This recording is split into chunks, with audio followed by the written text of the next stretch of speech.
बस्ती पहुंचे अखिलेश यादव ने विपक्ष पर जमकर साधा निशाना। लोकसभा चुनाव के मद्देनजर समाजवादी पार्टी के राष्ट्रीय अध्यक्ष अखिलेश यादव ने उत्तर प्रदेश के बस्ती में सोमवार को बस्ती जिले के जीआईसी ग्राउंड पहुंचे। उन्होंने गठबंधन के प्रत्याशी रामप्रसाद चौधरी के पक्ष में जनसभा को संबोधित किया। जनसभा को संबोधित करते हुए बिना नाम लिए बहुजन समाज पार्टी पर तंज कसा है। सपा मुखिया अखिलेश यादव ने मंच से कहा, एक दल है जिसका एक विधायक गलती से जीत गया है, उन्होंने अंदर ही अंदर बीजेपी से हाथ मिला लिया है। बहुजन समाज के लोगों से अपील ये है कि लोग संविधान को बदलकर हक छीनना चाहते हैं, इसलिए चुनाव में वोट करते समय बाबा साहब भीमराव अंबेडकर के संविधान को बचाने का काम करना। इंडिया गठबंधन के पक्ष में समर्थन मांगा। अखिलेश ने कहा, ये 2024 का चुनाव बहुत अलग होता जा रहा है। जनता द्वारा इस बार सारी सीमाओं को तोड़ते हुए पूरे तरीके से इंडिया गठबंधन को समर्थन दिया जा रहा है। अभी मैं और राहुल प्रयागराज फूलपुर गए हुए थे, वहां भी लोगों का खूब समर्थन देखने को मिला। जैसे चुनाव बढ़ता जा रहा है, जनता का गुस्सा भाजपा के लिए बढ़ता जा रहा है। 7वें चरण में गुस्सा 7वें आसमान पर होगा। भाजपा के लोग संविधान को हटाना चाहते हैं और हम लोग संविधान की रक्षा करने निकले हैं। आप लोग भी संकल्प लीजिए, संविधान बदलने वालों को आप लोग बदल दें। सरकार तो बदलेगी ही, उसके साथ मंत्रिमंडल भी बदलेगा और मीडिया मंडल भी बदलेगा। पिछले 10 सालों से आप लोगों ने सब कुछ झूठी देखा है। किसानों की आय दोगुनी करने की बात करते थे, लेकिन किसी की आय नहीं बढ़ी, उल्टा लागत बढ़ा दी। साथ ही खाद्य, डीजल, कीटनाशक और महंगा कर दिया। किसान लगातार कर्ज से घिरा हुआ है। आइए देखते हैं ये रिपोर्ट। 4 चरणों का चुनाव हो चुका है, आज 5वां चरण आखिरी पे है। क्या कुछ लग रहा है, कितने सीटें आप ला रहे हैं? देखिए,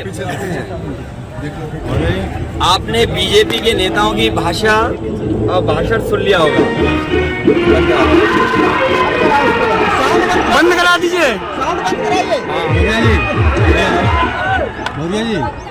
बीजेपी के नेताओं के भाषण और भाषण में उनकी बातें आपने सुन ली होंगी। 4 चरण के बाद ही उनके भाषण की भाषा बदल गई। वही पुरानी कहानी सुना रहे हैं, वही घिसे पिटे डायलॉग सुना रहे हैं। ये इस बार जनता इनको सुनने के लिए तैयार नहीं है। जो 10 साल में दिल्ली की सरकार के जो कामकाज थे और उत्तर प्रदेश के 7 साल, तो लगभग 17 साल की सरकारों का हिसाब किताब देना है। जो मुख्यमंत्री हमेशा बुलडोजर लेकर के तैयार रहते हैं और अन्याय के लिए अपनी पुलिस प्रशासन को आगे कर देते हैं, उनकी हर परीक्षा का पेपर रद्द हुआ, पेपर लीक हुआ। और ये पेपर लीक हुए नहीं है, सरकार ने जानबूझ करके कराए जिससे नौकरी न देनी पड़ जाए।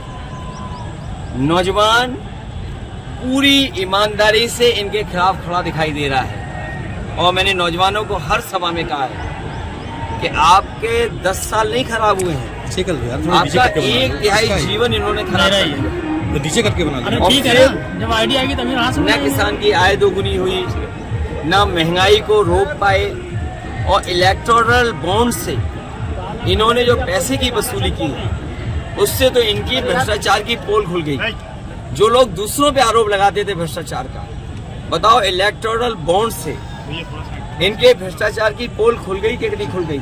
और इसके साथ साथ जो आज बाजार में महंगाई है, इन इलेक्टोरल बॉन्ड की वजह से भी है, जिनसे आप 1000 करोड़ रुपए ले लोगे, 500 करोड़ रुपए ले लोगे, 400 करोड़ रुपए ले लोगे, वो बताओ दुगना मुनाफा कमाएंगे कि नहीं कमाएंगे।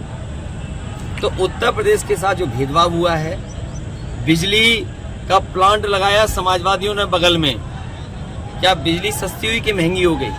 मीटर लगा करके इन्होंने बिजली महंगी कर दी। और इस देश का और उत्तर प्रदेश का नौजवान अग्निवीर वाली व्यवस्था फौज की कभी स्वीकार नहीं कर सकता। जब भी सरकार में आएंगे, अग्निवीर व्यवस्था हमेशा हमेशा के लिए खत्म हो जाएगी। और 4 जून को हमारे आपके खुशियों के और सुनहरे दिन तो आ ही रहे हैं, लेकिन हमारे प्रेस के लिए भी फ्रीडम का दिन है वो। सर क्या लगता है कि जहां प्रधानमंत्री जब भी मंच पे जाते हैं सिर्फ और सिर्फ अखिलेश यादव उनके जुबान पे रहते हैं, क्या लगता है, क्या दिख रहा है इनको? देखिए, जो हताशा है, ये लोकतंत्र का और 2024 का ऐसा चुनाव है जो जनता खुद लड़ रही है और जनता को ये लगता है कि उनका संविधान खतरे में है। इधर जो उन्होंने कदम भी उठाए हैं, किसी की सुनवाई नहीं है। अगर संस्थाएं खत्म हो रही हैं, अगर आपकी सुनवाई संस्थाओं से नहीं है, संस्थाओं में कोई सुनवाई नहीं है, तो समझ लो ये संविधान गया आपका।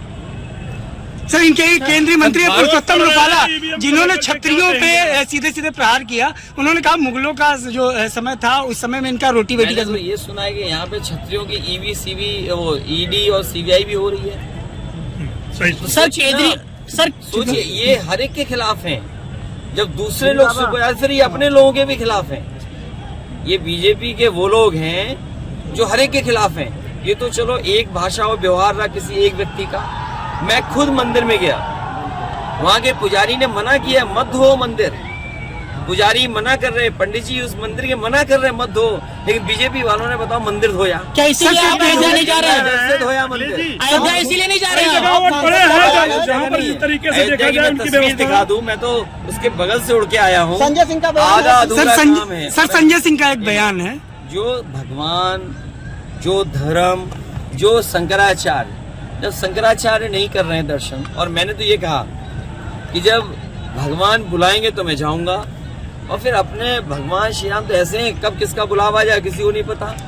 सर संजय सिंह केजरीवाल का जो दावा है वो 4 जून के बाद मुख्यमंत्री उत्तर प्रदेश के बदल जाएंगे, ऐसा आपको क्या लगता है? कोई नई बात नहीं है।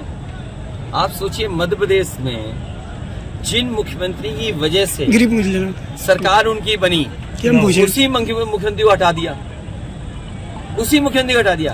वसुंधरा राजे राजस्थान में जो चेहरा थी मुख्यमंत्री के, जिसके से वोट मिला, उन्हें हटा दिया।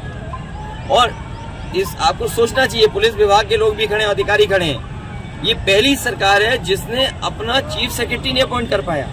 न जाने कितने आईएएस अधिकारी बिना चीफ सेक्रेटरी बने रिटायर हो गए, और आज भी दुखी मन बैठे हैं उनके बैच के लोग। और अभी तक सरकार के पास परमानेंट डीजीपी नहीं है। तो सोचिए आप, जो अभी तक दूसरे से लड़ते थे वो अपनों से ही लड़ रहे हैं। बेबाक खबरों के लिए हमारे YouTube चैनल को सब्सक्राइब करें। देश प्रदेश एवं स्थानीय खबरों के लिए हमारे वेबसाइट www.bntlive.com पर लॉगिन करें। साथ ही Facebook, Twitter, Telegram, Instagram, LinkedIn पर भी फॉलो कर सकते हैं। धन्यवाद।